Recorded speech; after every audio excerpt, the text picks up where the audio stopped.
Hello YouTube, I'm Dr. Tactical, and as those of you who've been watching this channel for a while already know, I have an unhealthy appreciation for high-end expensive guns. And today's episode is not an exception. I have not one, but two Wilson Combat SFX9s.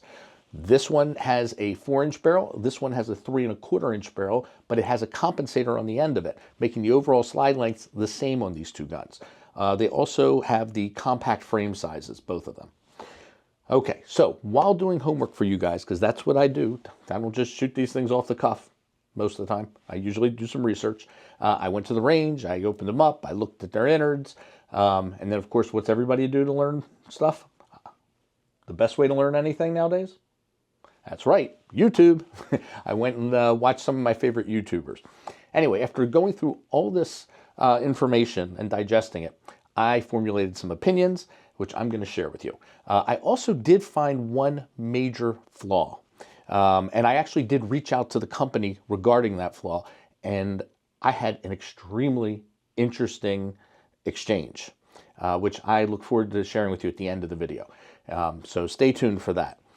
Anyway, and just to let you know, it's not the same flaw that my friend Chris, the honest outlaw, I say my friend, we've actually never met, but I think I'd really like him, and I'm pretty sure he'd like me. So, Chris, call me. Okay, anyway, he found a flaw as well, but this is not the same flaw, just saying. All right, let's get into it. I'm Dr. Tactical, and the doctor will see you now.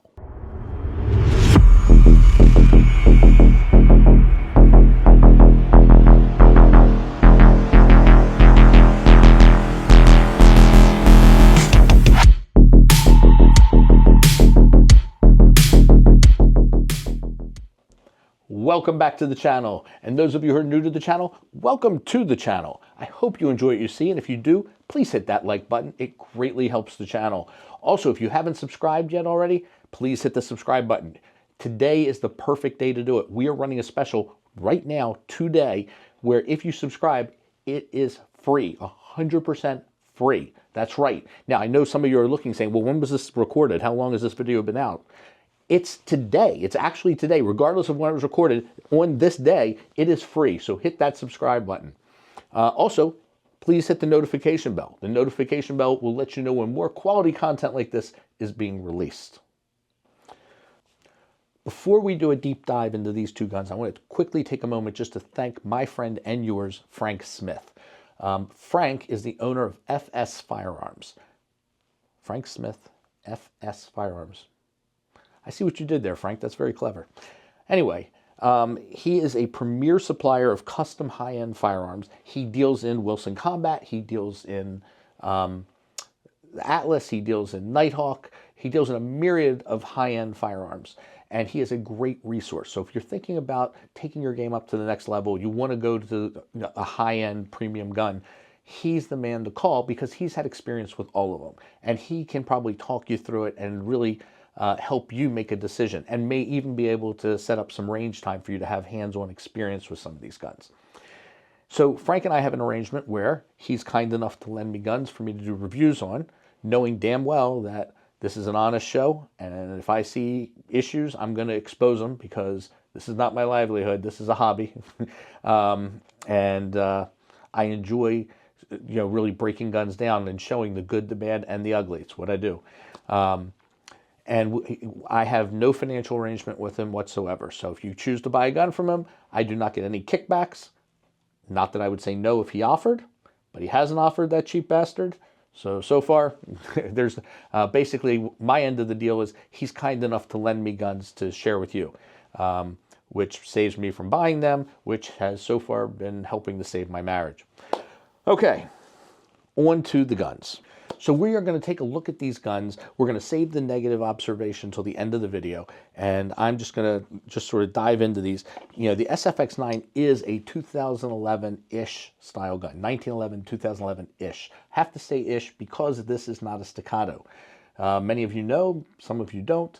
Staccato has trademarked the term 2011. It's theirs. When you say 2011, you are referring to a staccato. Anybody who refers to their gun as a 2011 and it's not a staccato, Well, I don't know about the legal ramifications, but it's a faux pas and it's very embarrassing. Everybody around you who knows, who's in the know is laughing at you. So don't call your gun a 2011 unless it's a staccato.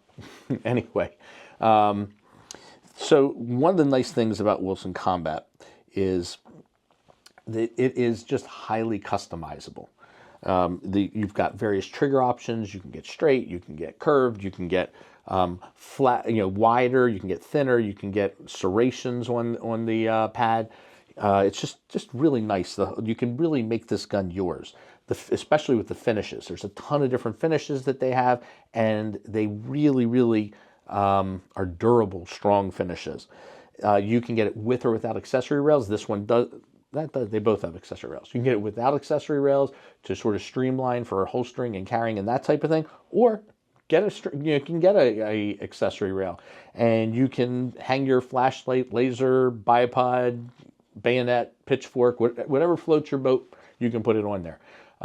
It's available to you because they're customizable.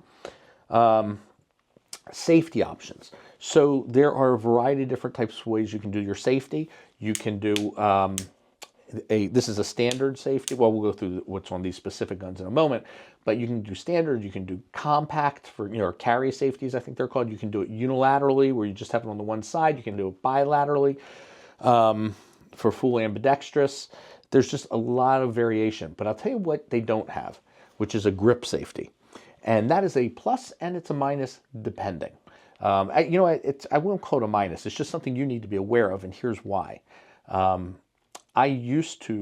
I stopped after I realized this happened more than one time. I probably should have stopped after it happened once.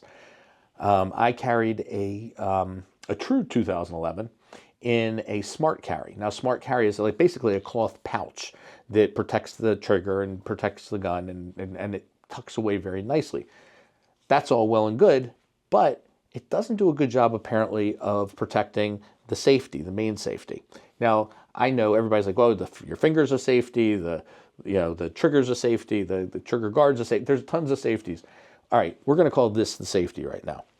So if the safety gets actuated, that can be a problem. And a couple times at the end of the day, when I went to take my 2011 out of the smart carry, I noticed that the safety was no longer on.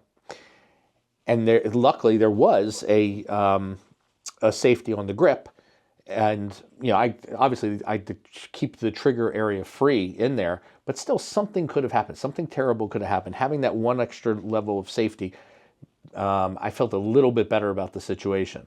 But anyway, the second time I noticed it happened, I was done. I don't even take a chance with that anymore. But this is a gun that I would not consider using a smart carry for exactly that reason. Again, smart carry is a great way to carry, but, well, I guess you could carry, if you want to carry it with a hammer down, I would consider doing that. But anyway, as far as cocked and locked, that's fine, but it's got to stay, the locked is the operative part of that. Anyway, the grip safety, on the other hand, can really be a detriment. If you're competing, a lot of competitors actually pin their grip safety so that just in case they're not holding the gun correctly and they're moving quickly, they can still get the shot off. That also goes for a life and death situation potentially.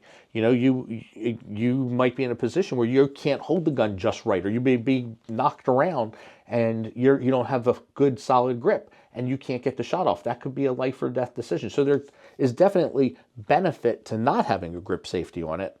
But from a carrying standpoint, you need to be cognizant of that and make sure you have an appropriate holster that will protect you. So that's not a strike against the gun. It's just something you need to know.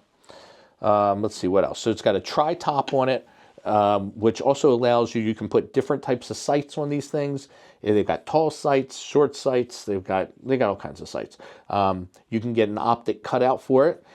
You lose the cool Wilson Combat symbol on the top when you do that, but you get to have a red dot. It has serrations on the top, I guess, for deflecting the sunlight, so you don't get any glare coming off the top of the gun when you're looking down at the sights. What else am I tell you about it? So the SF in the SFX stands for solid frame. This is made of T6 7075 aluminum. And when I say frame, it's the frame which includes the grips. So it's all one piece. This is all milled from one piece. And it really is nice and thin. It's a good circumference because you don't have grip panels.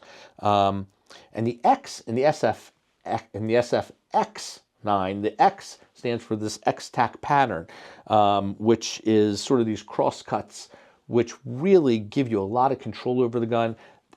They don't rub against you when it comes to carrying as far as being up against your skin, but on the other hand, they're very positive. The gun does not want to move around.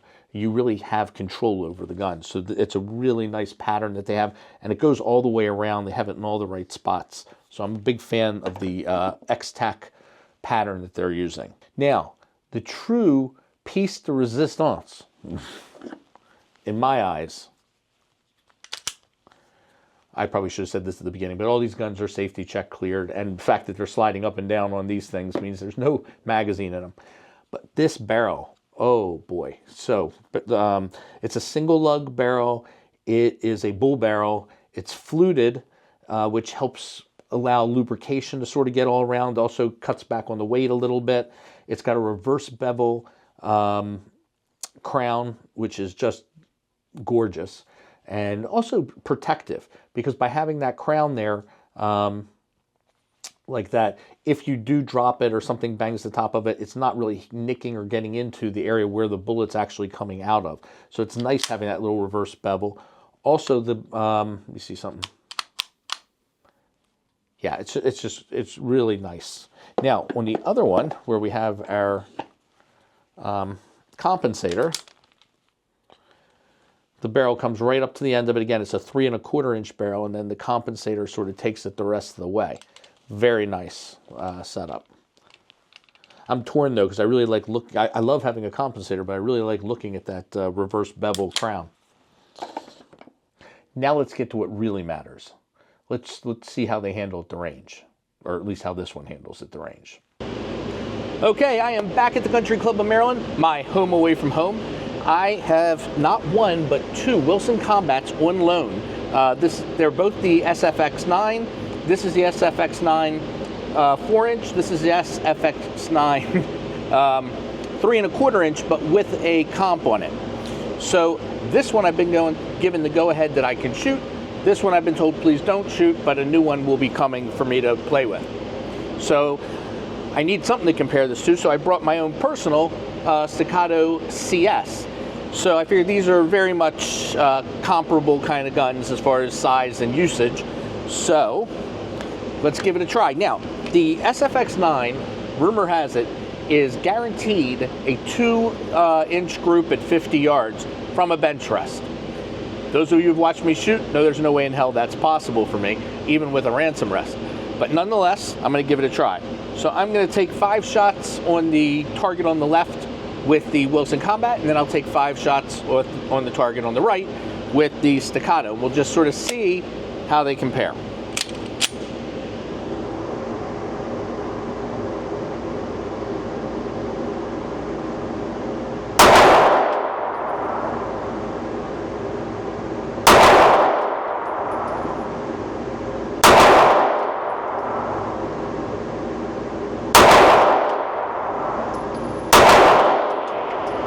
All right, always a flyer.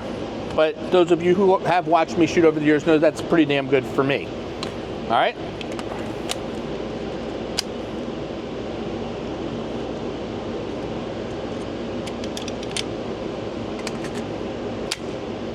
Let's go with the Staccato.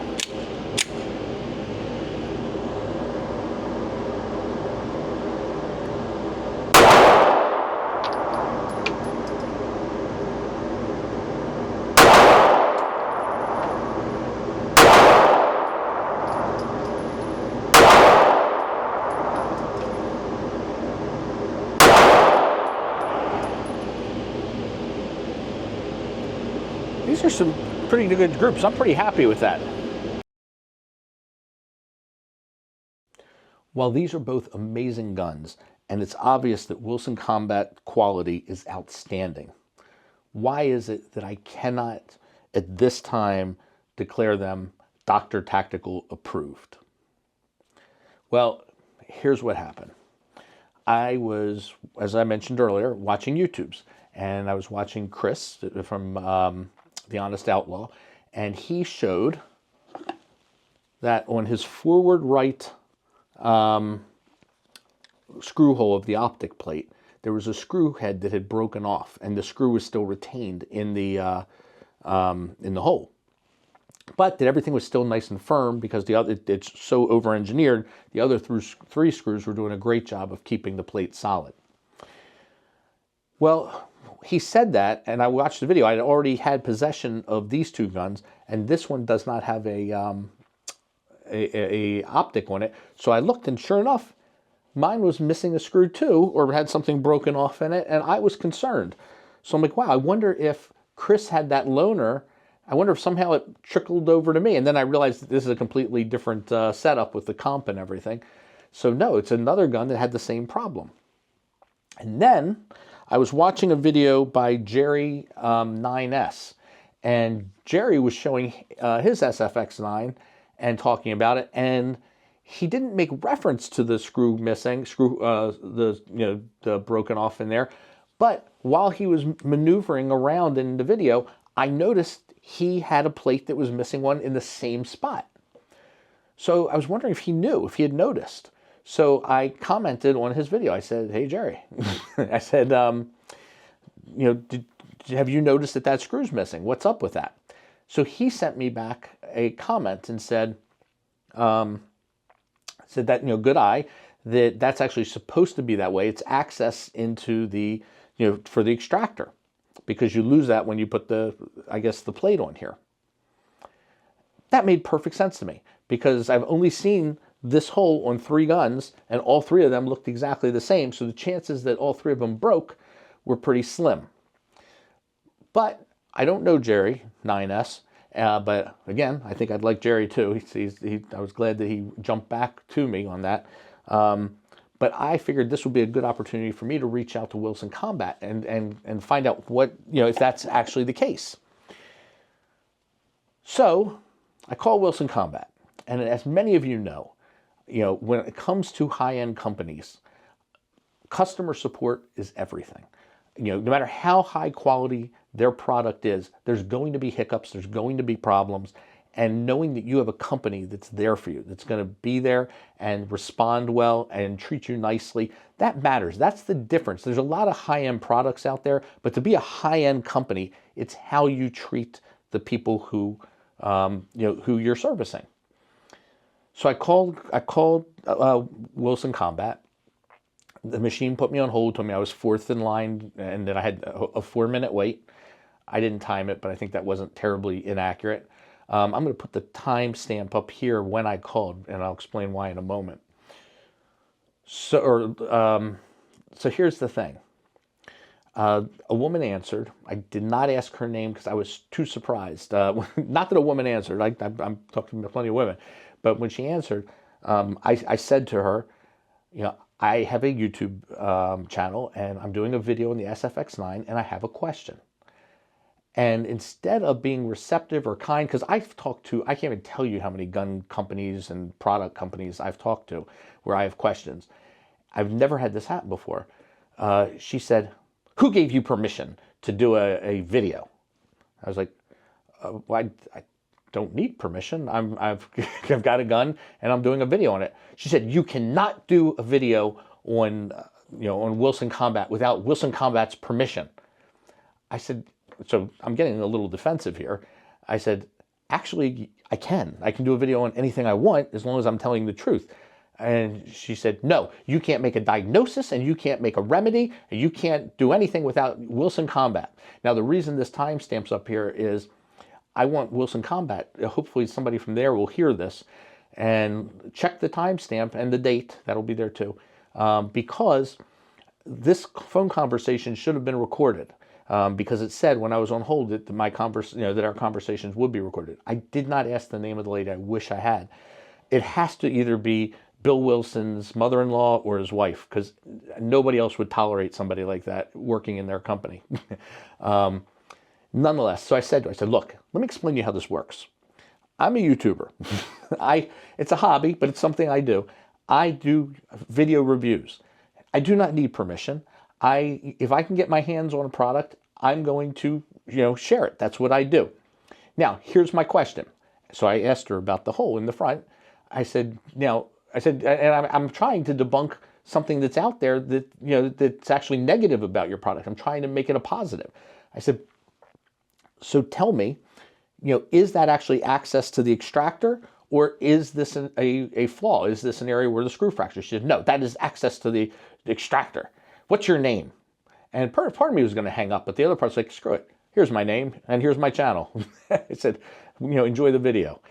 But, that interaction soured me a little bit, because that's the face of the company. That's who I called. And really, that should be the first person. And I have talked to Nighthawk. I have talked to Alchemy. I have talked to Staccato. I have talked to, all these, Atlas, all these companies I've talked to, and they have been so nice and kind and helpful, and they want to, they want to see their product in the videos. And even when I have questions or strikes against them, I've never had anybody tell me, don't do a video on it without our permission. So anyway, I just wanted to share that, because that's the face of the company. That's who you're calling. So this product is outstanding. I have had nothing negative to say. I've had no hiccups with this gun. Really, truthfully, this lady saved me a lot of money, because I was pretty sure I was buying one of these until I met the face of the company. But anyway, I just wanted to share that. Overall, great product.